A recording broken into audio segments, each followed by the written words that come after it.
சரி தர.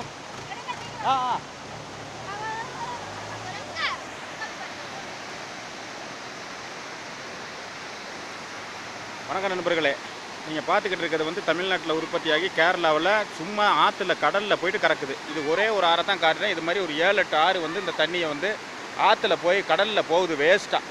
இந்த தமிழ்நாடு அரசியல்வாதிகள் ஆந்திராவிலையும் கர்நாடகாவிலையும் கேரளாவிலையும் கெஞ்சிக்கிட்டு கிடக்குறானுங்க. இவனுங்க என்ன பண்ணணும்னா இந்த தண்ணியை வந்து இங்கேருந்து ஒரு 8 கிலோமீட்ரு சுரங்கப்பாதை, அதாவது மெட்ரோ ரயிலுக்கு போட்ட மாதிரி போட்டால் ஒரு 8 கிலோமீட்டர் போட்டால் மாயார் ஆற்றுல போட்டு கலைச்சிடலாம். அந்த தண்ணி வந்து நேராக பார்த்தீங்கன்னா பவானி சாகர் அணையில் கலந்து சத்தியமங்கலம், ஈரோடு, திருப்பூர், கோவை மாவட்டம் 4 மாவட்டத்துக்கு தண்ணி பஞ்சமே இருக்காது. கேரளாவை, கர்நாடகாவை, ஆந்திராவை கெஞ்ச வேணாம். தமிழ்நாடு அரசியல்வாதிகள் மண்டையில் புத்தி ஏறுறது வர நம்ம நண்பர்களை வந்து இதை ஷேர் பண்ணுங்கள். ஷேர் பண்ணிட்டு தயவு செஞ்சு லைக் பண்ணுங்கள். இதை வந்து கண்டிப்பாக வந்து ஒரு மக்களும் நீங்கள் அதை புரிஞ்சுக்கிட்டு இதை வந்து தமிழ்நாட்டு மக்களும் தமிழ்நாட்டு அரசியல்வாதிகள் எப்படி ஏமாத்துறாங்கிறத மட்டும் பாருங்கள். எவ்வளவு தண்ணி 10 டிஎம்சி தண்ணிக்கு மேலே வேஸ்ட்டாக போய்கிட்டு இருக்குது கேரளாவுக்கு. ஆனால் கெஞ்சினான் கர்நாடகா, ஆந்திராவில் போய்ட்டு கர்நாடகா, ஆந்திரா, கேரளா கிட்ட போய்ட்டு கெஞ்சினான்.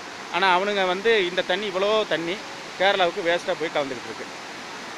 இவனு அவங்க வண்டையில் ஏறுறது வர நண்பர்கள் வந்து இதை ஒரு லைக் கொடுங்க. லைக் கொடுக்குறதோட அதை உங்கள் நண்பர்களுக்கு ஷேரிங் பண்ணுங்கள்.